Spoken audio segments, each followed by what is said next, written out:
The Ohio River Islands National Wildlife Refuge has a new opportunity to clean up orphaned oil wells in the refuge. WTAP's Chase Campbell talked with the refuge manager about why that matters. Thanks to the Infrastructure Investment and Jobs Act, the Ohio River Islands National Wildlife Refuge is receiving over $1 million to put toward cleaning up orphaned oil wells. I think, it's going to be a win-win. We'll employ local contractors to do the work.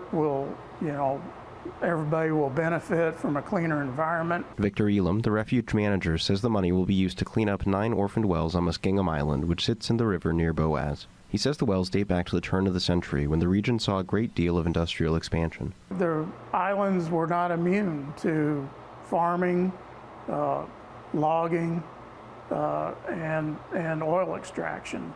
He says cleaning up the old wells is important because they leak oil and other toxic chemicals into the ecosystem. They certainly are a threat to some of our wildlife that we're here to protect, and so whatever we can do to offset those damages. Elam says that beyond just threatening local flora and fauna, the oil wells also pose a broader threat to the environment.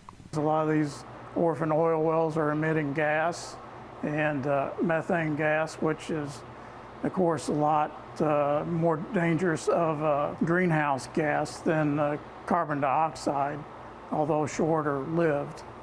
Certainly a big threat that needs to be addressed. Elam says that while dealing with the 9 wells covered by their new funding is great for the reserve, it isn't going to fix everything. He says just around Muskingum Island there are another 6 wells that aren't covered by this funding. Those wells are actually in the river close to the island, but in the river, and they're going to be a lot more expensive to plug, and so hopefully we'll get funding down the road for those as well. Elam says these wells ended up in the river over time due to the erosion of the island. Until they're plugged, he says, they could continue to be a threat to local wildlife, the environment, and public health. In Williamstown, West Virginia, Chase Campbell, WTAP News.